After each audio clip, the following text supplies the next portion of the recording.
Have you ever wondered what it actually takes to be remembered forever? For thousands of years, one name has pretty much set the gold standard for legendary achievement: Alexander of Macedon. Out to investigate the real anatomy of his fame, to ask a simple but honestly profound question: does this ancient king actually deserve the title the Great? To figure that out, here is our roadmap for today. We'll start with the definition of greatness, then examine the Macedonian war machine, chart his path conquering the Persian Empire, see what happened at the edge of the world, and finally unpack the enduring legend. Section 1. The definition of greatness. So, for a long time, history was basically taught through what's called the great man theory. This is the idea that monumental, world-shifting events are driven completely by the deeds of highly influential individuals. But modern historians are rightfully a bit cautious about this. I mean, one person's great is often another person's terrible, right? Plus, there are huge historical shifts, like the Black Plague, that literally no single person is responsible for. So, to fairly evaluate Alexander, without just blindly swallowing that great man theory, we're going to measure him against 3 distinct metrics today. We'll look at his actual physical accomplishments, his lasting cultural impact, and the mythological legend crafted by other people after he died. Section 2. The Macedonian War Machine. Okay, before Alexander could conquer the world, he needed the right tool to do it. The absolute foundation of his physical accomplishments was the formidable, incredibly highly trained army he inherited from his father, King Philip II. Philip completely revolutionized warfare. For generations, the standard Greek soldier was the hoplite, armed with a large round shield and an 8-foot spear. But Philip introduced the Macedonian phalangite. Instead of an 8-foot spear, these highly drilled soldiers wielded the sarissa. This was a massive 18-foot iron-tipped pike. They fought in a tightly packed formation called a phalanx, a full 16 ranks deep.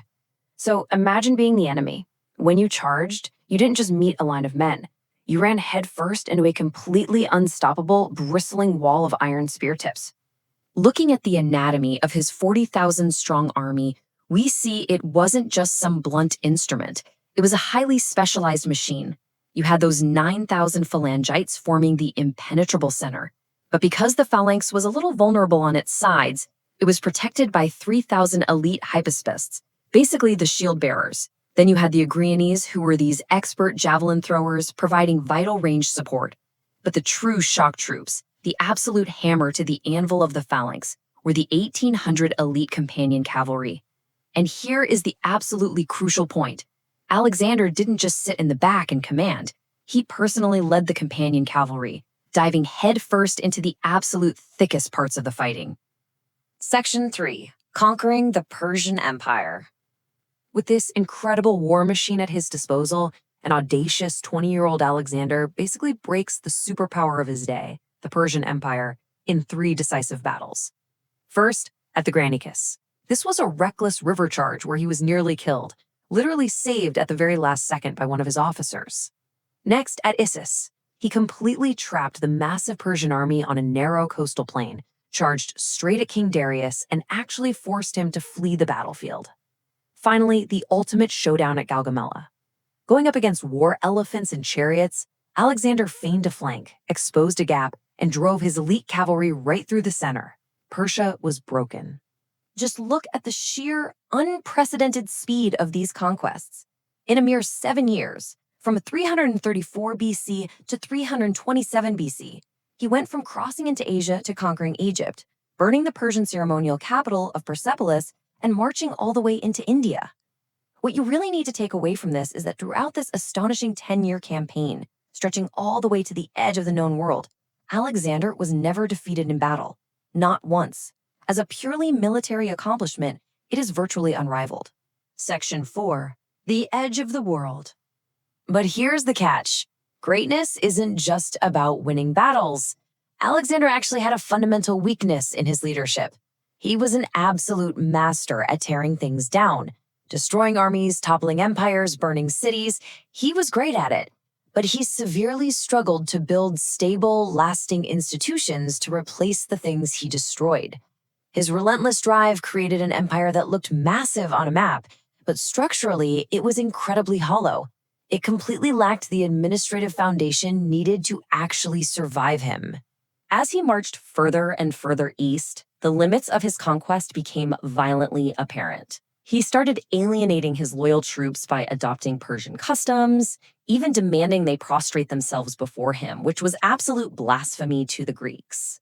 And his paranoia just spiraled out of control. He executed his top cavalry commander, Philotas, and had assassins murder his veteran general, Parmenion. In a drunken, chaotic rage, he even killed his friend Black Cletus, the very man who had saved his life at the Granaicus River.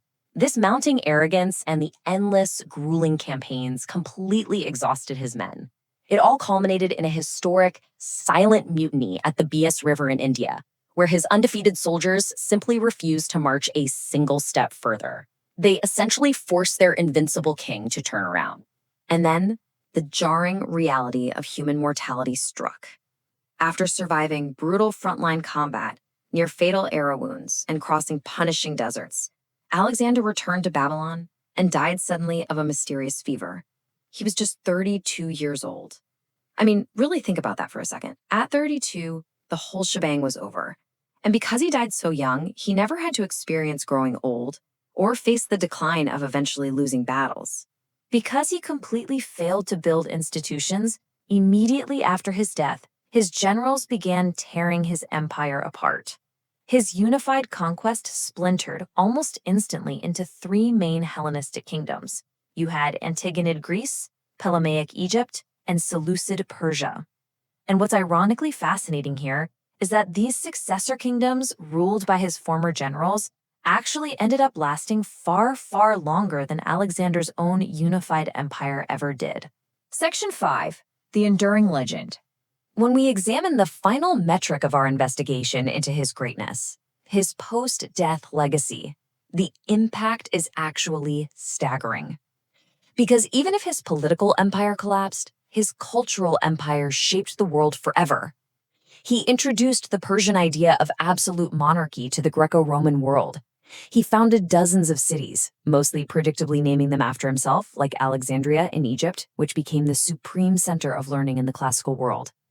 And perhaps most importantly, he spread the Greek language across his vast route. Greek became the common language of commerce and communication.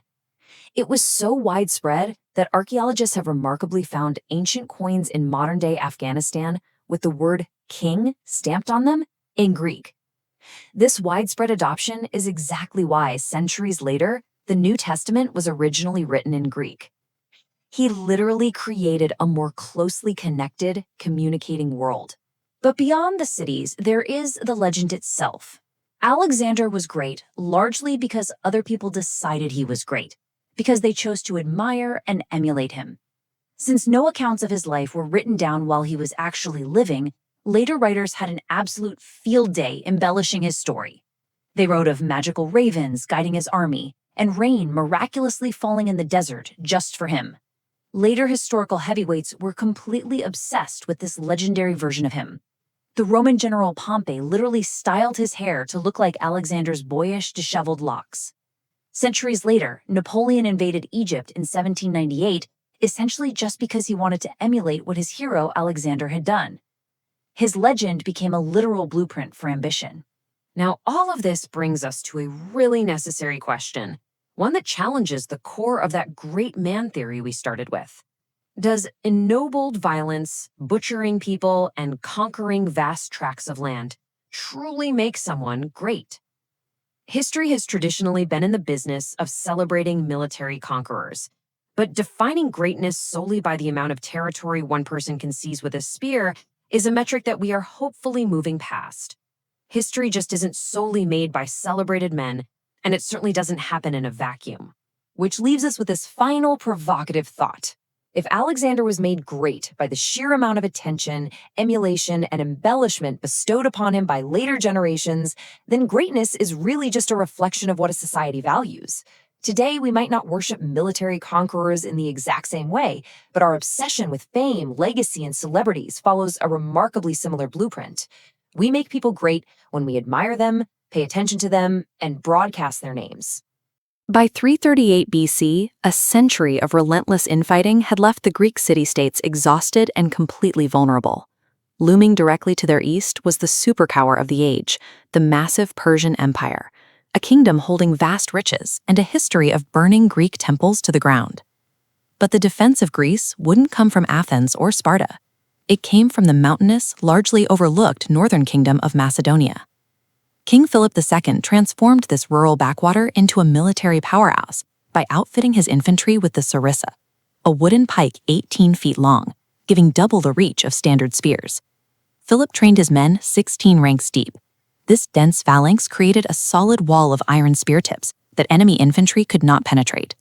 Before Philip could test this new army against Persia, he was assassinated by his own bodyguard. The throne passed immediately to his son, Alexander, who was just 20 years old. Alexander ignored the minor rebellions on his local borders. Instead, he marched 40,000 men across the Hellespont Strait directly into Asia Minor, aggressively bringing the fight to Persian territory. A small, rugged nation, long considered a political afterthought, was now marching into the heartlands of the undisputed masters of the known world. Alexander led from the front with terrifying ferocity. At the river Granicus, he personally charged his elite cavalry into the enemy lines, entering a blood rage of close-quarters combat where he was nearly killed by a sword strike to the head. His tactical brilliance matched his physical aggression.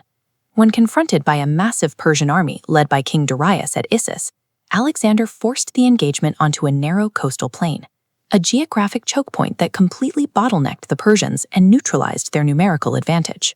Later, at Gaugamela, the Persians specifically flattened a massive plain to maximize their war chariots and troop count. Alexander countered with a bizarre opening move, marching his right wing outward to lure the Persian cavalry into stretching and breaking their center line. The trap worked perfectly. When a gap opened in the Persian center, Alexander formed a wedge and charged straight for King Darius. The sheer shock of this direct assault panicked the Persian ruler, who abandoned his army and fled the battlefield in his royal chariot. Alexander captured the royal treasuries and eventually marched into Persepolis, the ceremonial capital of the empire. He stripped its wealth and burned its sacred temples to the ground as brutal retribution for past Persian invasions of Greece.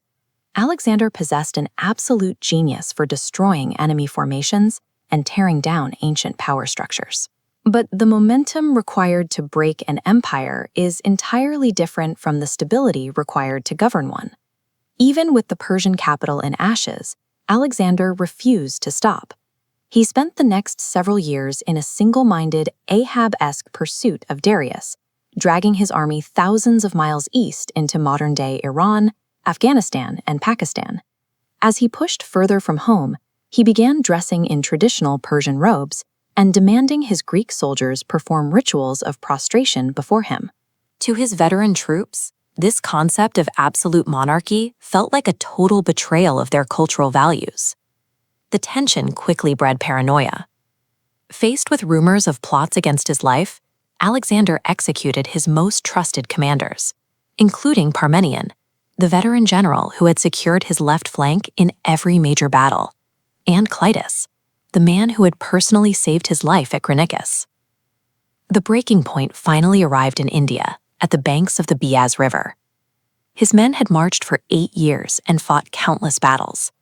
Exhausted by brutal monsoon rains and terrified by rumors of massive Indian armies waiting ahead, they flatly refused to take another step.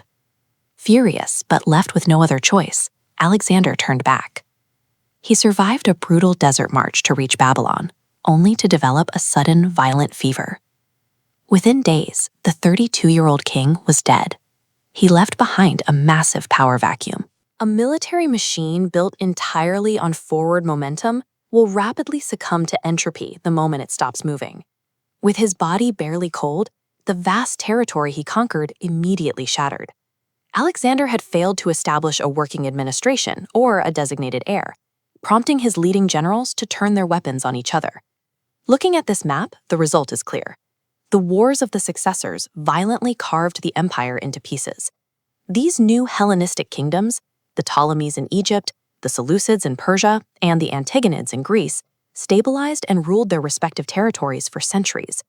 Visually, his decade of conquest looks incredibly impressive, but operationally, it was a mirage, a temporary footprint held together exclusively by the sheer willpower and reputation of one man. If we evaluate historical success strictly by a leader's ability to build functioning, lasting government institutions, Alexander of Macedon was a monumental failure. Yet, history remembers him as the Great. This title survives largely because of the immense, accidental byproduct of his violence. By crushing the borders of the Persian Empire, he cleared the ground for a completely new, interconnected cultural landscape. Along his invasion route, he established dozens of new cities. Alexandria in Egypt quickly grew into a massive hub of international trade and classical learning, eventually housing the greatest library of the ancient world. To facilitate all this new commerce across vastly different regions, the former empire adopted a common language, Greek. Looking at this ancient silver coin discovered in what is now Afghanistan, we can see local kings stamping their own faces directly alongside the Greek word for king. This cultural integration birthed the Hellenistic Age, a period of deep global interconnectedness where trade networks, scientific ideas, and philosophies flowed freely across borders that used to be heavily militarized. Alexander didn't set out to enlighten the globe. He conquered for glory and personal heroism. But in tearing down the massive walls of the ancient world, he accidentally laid the interconnected foundation for human civilization.